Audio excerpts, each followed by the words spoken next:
Ada beberapa dari habaib yang sampai mengatakan bahwa keunggulan dari kami dari para kiai adalah kalau kiai itu misalkan melakukan maksiat, kiainya luntur. Tapi kalau kami habib mau melakukan apapun, darah secara genetiknya sudah nyambung bersama kami. Jadi kami tidak bisa bisa jadi mantan habib. Kiai Imad bikin tesis pun sebenarnya adalah reaksi atas kecongkakan dari orang-orang habaib itu. Imad itu mengatakan bahwa tidak ada naskah sezaman, itu adalah istilah metodologi ilmiah modern. Setelah saya datang ke sana, justru malah banyak orang yang mempertanyakan definisi ilmiah versi saya gitu.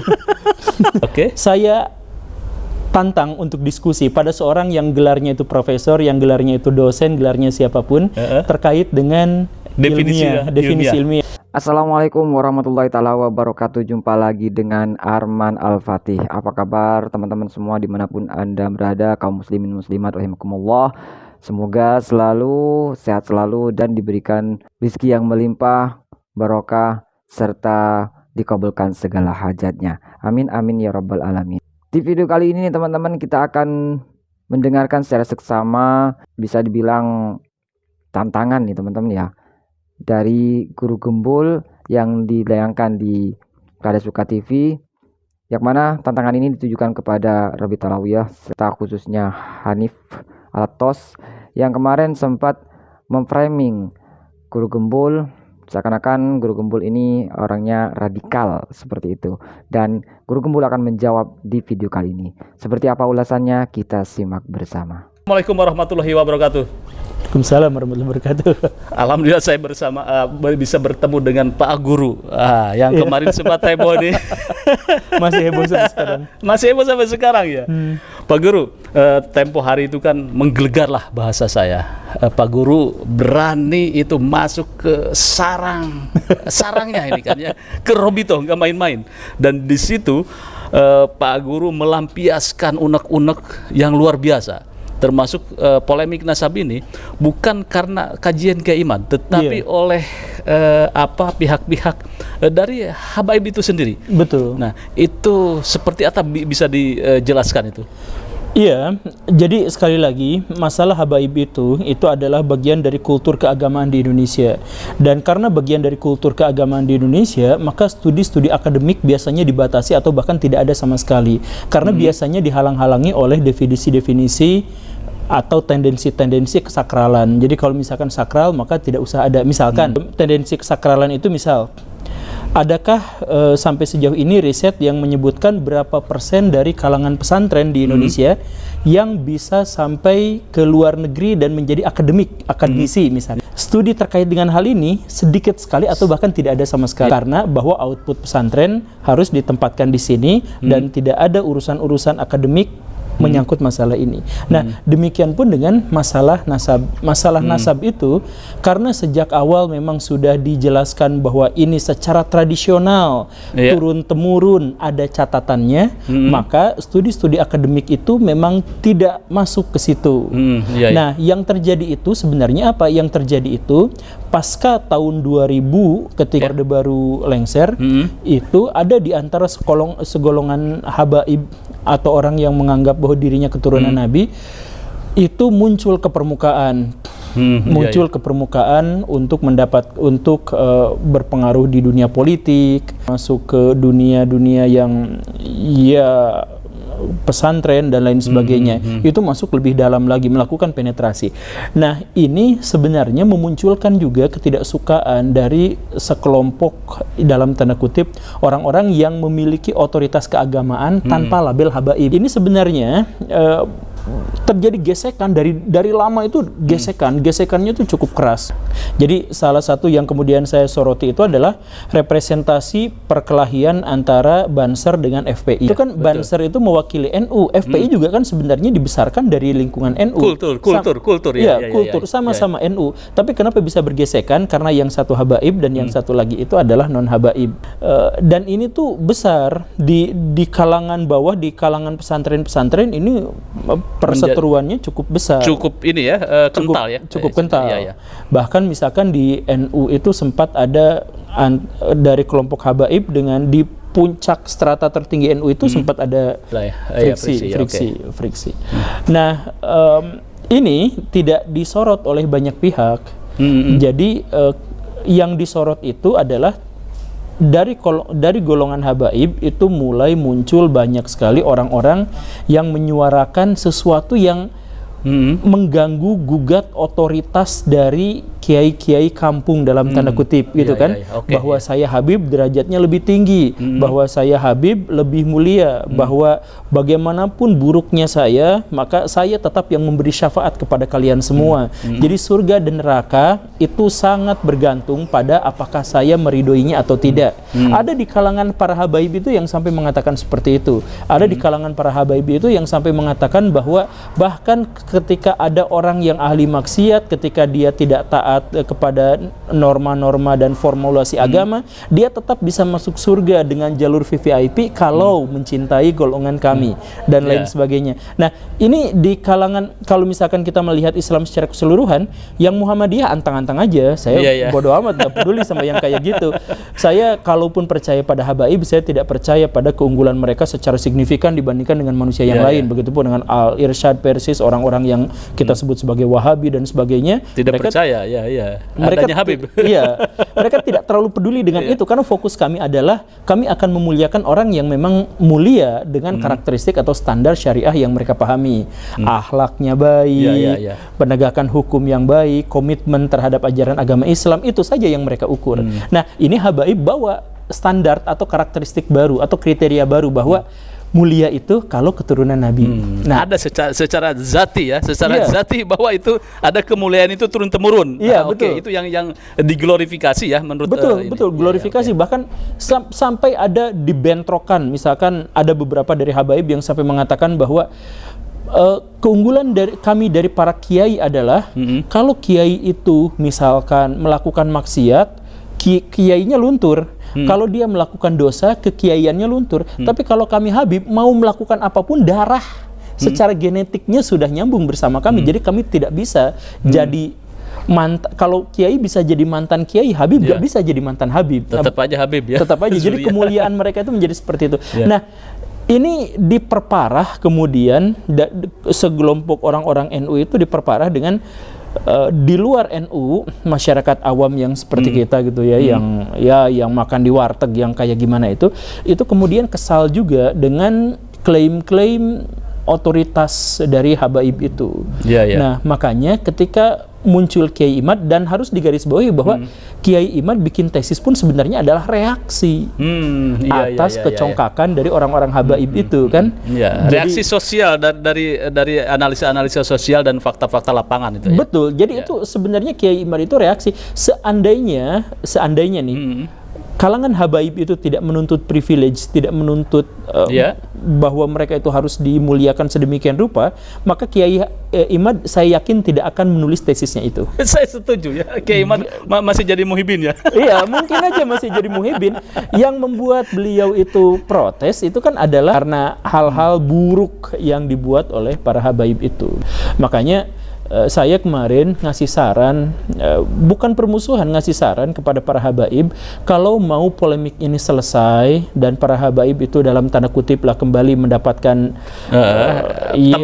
tempat di hati masyarakat, itu oknum-oknum yang menyesatkan masyarakat demi mengglorifikasi diri dan kelompoknya, itu tertibkan dulu, hilangkan dulu orang-orang yang mencoba untuk ngurusin makam dan lain sebagainya, itu tolong ditertibkan dulu, karena masalahnya bukan akademik. Kalau misalkan akademik itu nggak akan polemik. Iya, setuju saya. Jadi saya sering sampaikan debat antara Einstein dengan Born itu tidak memunculkan polemik yang gontok-gontokan, itu nggak ada, karena debatnya akademik. Nah, ini pun nasab itu kan mereka dengan Gus Rumailnya justru malah cari manuskrip sebanyak-banyaknya. Kemudian kayak Imad juga nyari. Itu nggak berpengaruh kepada masyarakat. Berapa banyak di antara masyarakat itu yang baca kitab-kitab itu? Jadi artinya masyarakat itu tetap yang percaya karena sudah fakta-fakta sosial itu, yang benci ya tetap benci. Yang kemudian ini masalah sentimen nggak bisa dihentikan dengan urusan akademik. Saya setuju ya. Kemudian ini lagi nih tentang pendekatan ilmiah. Ini kan keduanya menggunakan ilmu nasab dah. Iya. Pak Guru kan mendekonstruksi kalau tidak salah. Iya, betul. Nah, itu seharusnya seperti apa nih Pak Guru? Sebenarnya dekonstruksi itu justru ada di tangan Kiai Imad. Oke. Jadi iya, Kiai Imad itu mengatakan bahwa tidak ada naskah sezaman yang bla bla bla. Istilah tidak ada naskah sezaman itu adalah istilah metodologi ilmiah modern, bukan iya. metodologi nasab. Oke, iya. Dalam metodologi nasab mereka sendiri mengklaim, mengakui dan menegaskan bahkan membanggakan bahwa emangnya ada dalam ilmu nasab syarat naskah sezaman. Mereka kan justru malah mempertanyakan itu. Bahkan dengan bangga mengatakan, gak usah kayak gitu selama dia dipercaya dan seterusnya dan seterusnya. Surah wal istifadoh ya. Betul, ya, betul. Ya. Selama, metodenya ya. Sedangkan Kiai Imad justru malah menggunakan pendekatan historiografi modern, di mana ada nggak naskah sezamannya. Nah, saya ingin mengembangkan dari apa yang telah diidekan oleh Kiai Imad, bahwa coba bisa nggak silsilah nasab itu kita uji secara saintifik. Oke. Jadi secara saintifik itu artinya juga melibatkan tes DNA yang Bapak kemarin sudah lakukan. Iya. Kemudian juga menggunakan historiografi tradisional, historiografi modern. Jadi bukan hanya pengakuan subjektif bahwa kalau ada orang yang mengaku tentang keturunan Nabi dan dia diakui sebagai orang yang soleh, kemudian dikonfirmasi oleh orang yang soleh yang lainnya, maka dia dicantumkan. Ya, gak seperti itu. Kita menggunakan metodologi ilmiah karena apa? Jadi ilmu nasab itu, nah ini ada, tapi nanti saya jelaskan. Ilmu nasab itu adalah ilmu yang diperintahkan oleh Allah Subhanahu Wa Taala, tetapi metodologinya itu buatan manusia. Iya. Sehingga metodologi itu harus berkembang seiring perkembangan zaman. Kalau berhenti justru malah mengingkari perintah dari Allah Subhanahu Wa Taala. Saya setuju ya. Jadi harus nah ini kenapa berkembang? Coba misalkan ya, dari zaman Nabi sampai zaman berikutnya ada perkembangan. Kemudian nanti misalkan ada Imam Tobari berusaha untuk di zaman Imam At-Tabari sejarah dengan pseudo historis itu masih bercampur. Tapi nanti kemudian ada tambahan, ada perkembangan signifikan di situ. Tapi entah sampai mana historiografi Islam dan ilmu nasab salah satu di antaranya itu justru malah terhenti. Kenapa? Kenapa nggak dikembangkan aja? Jadi peradaban Barat, metodologi sejarah peradaban Barat itu sangat berhutang misalkan terhadap ilmu kritik hadis yang dikembangkan oleh Imam Syafi'i dan kemudian Ahmad, kemudian Imam Bukhari dan Muslim. Itu kuat sekali dari sana. Kenapa justru kitanya tidak gitu? Nah, iya. Oke. Iya, menurut saya juga sama Pak Guru bahwa ada ilmu rijalul hadis juga kan, perawi, pewarta dan sebagainya. Betul. Sehingga orang bisa melihat sahih dan tidaknya sebuah hadis. Kemudian ilmu nasab. Ilmu nasab saya pikir setuju Kiai Imad bahwa mendekonstruksi sebuah metode nasab klasik katakanlah ya. Nah, mestinya ini beradu data karena nasab itu masuk ke dalam historiografi atau kesejarahan mestinya hampir sama faktanya dengan historiografi seperti itu. Betul. Betul. Jadi jangan anti terhadap. Nah, sekarang setelah saya datang ke sana justru malah banyak orang yang mempertanyakan definisi ilmiah versi saya gitu. Makanya sebelumnya saya ingin sampaikan bahwa sebelum datang itu ada banyak peringatan kepada saya, jangan datang karena kalaupun menang ya bakal di gimana dan mungkin saja bakal di framing. Ya beneran dong di framing. jadi bukan adu ide tapi fokusnya adalah guru gembul itu pesantrennya di mana, dia itu sebenarnya siapa, apakah dia termasuk golongan liberal atau bukan, kok jadi masuk ke ranah yang seperti itu. Jadi tiba-tiba ad hominem kayak gini gitu, gimana kita mau berdiskusi dengan sehat kalau tiba-tiba ujungnya adalah seperti itu. Dan luar biasanya sekarang ada beberapa konten kreator yang mengaku dirinya sebagai dosen, mengaku dirinya sebagai profesor, melakukan definisi tentang ilmiah. Iya. Dan luar biasanya apa? Dosen yang dimaksud atau profesor yang dimaksud itu ketika saya kontak, ayo kita diskusi terbuka. Kalau memang profesor atau memang dosen gitu ya. Oh maaf saya nggak ada waktu. Iya. Jadi kalau bisa Pak, kan Bapak di sini wartawan terkemuka dari negeri Antabrata. Saya mohon kalau misalkan Bapak mau, ini engagementnya cukup tinggi saya pikir. Saya tantang untuk diskusi pada seorang yang gelarnya itu profesor, yang gelarnya itu dosen, gelarnya siapapun, terkait dengan definisi ilmiah yang Oke. ngaku di konten kreator di kontennya itu mau menguliahi guru gembul soal definisi ilmiah dan sebagainya. Oke. Ayo kita diskusi, tapi sehat dan terbuka ya. Kita sehat, kita terbuka, kita disiarkan sama banyak ini. Jangan khawatir karena saya cuma guru honorer biasa, ya tentu saja punya kemungkinan kalah yang sangat besar kalau berhadapan dengan profesor dengan dosen. Tapi ayo kita diskusikan terkait apa yang dimaksud dengan ilmiah. Apakah tauhid itu bisa kita ilmiahkan, apakah nasab itu bisa kita ilmiahkan dan sebagainya. Ayo kita diskusikan itu. Cuman kalau urusannya dengan Robitoh Alawiyah nanti lagi. Oke, siap. Karena ya itu jadi cerita-ceritanya keluar dari hal-hal yang ilmiah gitu. Makanya saya bilang kemarin ke Robitoh Alawiyah, saya mohon maaf, saya masih sangat menghargai beberapa orang yang ada di sana yang mengundang. Ada orang-orang yang begitu ramahnya, ada orang yang begitu terbukanya dan sebagainya.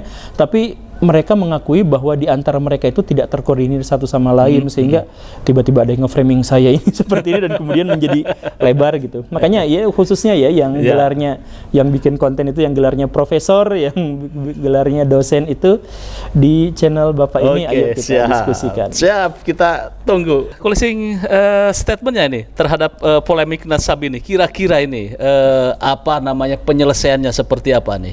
Iya, penyelesaiannya seperti tadi, atau saya contohkan aja langsung. Misalkan dalam perdebatan kemarin itu saya melakukan kesalahan pada perhitungan angka. Sebenarnya bukan salah hitung, tapi saya pelupa.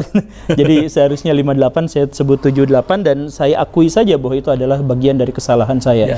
Tapi bukan kesalahan berpikir, karena saya di situ justru telah membuktikan, dan saya bisa saja mendeklarasikan, saya membuktikan bahwa pernyataan saya bahwa ilmu nasab itu tidak sesuai dengan kriteria akademik itu terbukti karena diakui sendiri oleh mereka. Mereka mengakui bahwa kita tidak mensyaratkan kok adanya naskah sezaman, misalkan yang seperti itu ya, atau misalkan bahwa kita akan percaya pada orang per orang gitu. Jadi sangat ketergantungan pada tradisi lisan. Nah, dan lain sebagainya itu kan sebenarnya sudah diakui oleh mereka sendiri. Jadi dalam konteks itu seharusnya sudah selesai bahwa ilmu nasab, karena saya mengatakan itu dan dikonfirmasi oleh lawan bicara saya pada waktu itu, ya sebenarnya sudah selesai bahwa ilmu nasab yang digunakan oleh Robitoh Alawiyah dalam hal ini bukan berarti salah, tapi tidak memenuhi syarat akademik. Nah, terkait dengan syarat akademik, ilmiah, apakah tauhid bisa diilmiahkan dan sebagainya, ayo kita diskusikan ulang. Terima kasih. Ya, bagaimana nih komentarnya? Kita tunggu nanti perdebatan antara sang profesor dengan guru gembul. Terima kasih Pak Guru. Ya. Jangan lupa like, share, subscribe pada suatu TV. Itulah tadi ulasan dari Guru Gembul tentang pasca debat di Robitoh Alawiyah, kejadian-kejadian dan juga pengalaman-pengalaman dari Guru Gembul pada saat di Robitoh Alawiyah, serta semacam geramnya Guru Gembul nih teman-teman akan tindakan dari Robitoh Alawiyah, khususnya Hanif Alatos yang menyatakan bahwa dirinya ini radikal dan juga meminta kepada pihak Robitoh Alawiyah untuk bisa berdiskusi kembali bersama Guru Gembul. Akankah tantangan ini diterima oleh Hanif Alatos? Kita tunggu saja nih teman-teman ya, klarifikasi atau jawaban dari Hanif Alatos, dan semoga saja ini secepatnya ditanggapi oleh Hanif Alatos dan juga para pihak-pihak terkait yang ditujukan oleh Guru Gembul nih teman-teman, agar masalah yang belum terselesaikan pada saat di Robitoh Alawiyah ini bisa dipecahkan. Bagaimana menurut pendapat teman-teman semua? Silakan lanjut di kolom komentar. Terima kasih sudah mengikuti channel ini. Kita ketemu lagi. Sampai jumpa. Assalamualaikum warahmatullahi wabarakatuh.